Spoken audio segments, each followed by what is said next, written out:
नमस्कार दोस्तों, MP study point के यूट्यूब चैनल में आपका स्वागत है।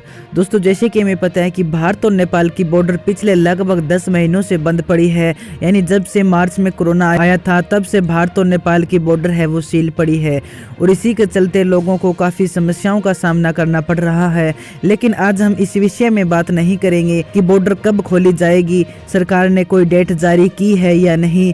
आज हम ये देखेंगे कि बॉर्डर बंद होने के कारण लोगों को कितना नुकसान हुआ, नेपाल में जो पर्यटन है उस पर्यटन को कितना घाटा लगा, इस विषय में आज हम बात करेंगे। तो वीडियो के अंत तक बने रहें। साथ ही अगर दोस्तों आप इस चैनल पर नए हो तो चैनल को सब्सक्राइब करके बेल नोटिफिकेशन ऑन कर लें, क्योंकि इस चैनल पर भारत और नेपाल से जुड़ी हर छोटी बड़ी खबरें आप तक पहुंचती है सबसे पहले। तो ये भारत और नेपाल का एक विश्वसनीय चैनल है, तो इस चैनल से आप जितना जल्दी हो सके जुड़ जाएं। तो चलिए शुरू करते हैं आज का वीडियो। तो दोस्तों, जब से कोविड-19 की शुरुआत हुई है, यानी इस महामारी की शुरुआत हुई है, उसी कारण पूरे साल नेपाल का जो पर्यटन उद्योग है वो बिल्कुल ठप पड़ा है।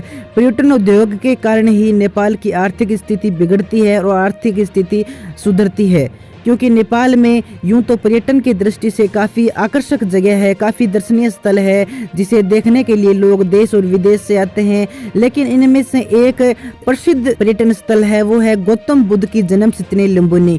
जी हाँ दोस्तों, लुम्बिनी एक सबसे महत्वपूर्ण नेपाल का पर्यटन स्थल है और नेपाल का जो ये लुम्बिनी स्थल है ये विश्व भर में जितने भी बुद्ध के जो अनुयायी हैं उनके लिए ये पूजनीय स्थल भी है। और नेपाल का जो पर्यटन मंत्रालय है उसे अब इस बात की चिंता है कि लुम्बिनी अब पर्यटकों को अपनी ओर आकर्षित नहीं कर रहा है। और जब से कोविड-19 की शुरुआत हुई है तभी से पर्यटकों के लिए आवाजाही बिल्कुल बंद हो गई है। नेपाल ने अपने देश को इस महामारी से बचाने के लिए नेपाल में प्रवेश करने के जितने भी हवाई और सड़क मार्ग है उसे पूर्ण रूप से बंद कर दिया है, जो अभी भी बंद है। और इस बात का भी पता नहीं है कि कब ये स्थिति सामान्य होगी और कब फिर से पर्यटन शुरू किया जाएगा। और इसी के चक्कर में अब जो अरबों रुपए के होटल खोलते हैं लोग, वो व्यवसाय करने वाले लोग भी चिंतित है। उन्हें लगता है कि कहीं हम होटल खोल के बैठ जाएं और अगर कोई पर्यटन वाला नहीं आया तो उनको भी इस चीज का घाटा होगा। वहीं नेपाल के पर्यटन मंत्री का कहना है कि लुम्बिनी आने वाले लोगों की संख्या पिछले 7-8 सालों से लगातार कम होती जा रही है। और जब से कोविड-19 की शुरुआत हुई है तभी से भारत और नेपाल ने अपनी बॉर्डर बंद कर दी थी और नेपाल के अंदर पर्यटकों की संख्या अब बिल्कुल बंद हो गई है।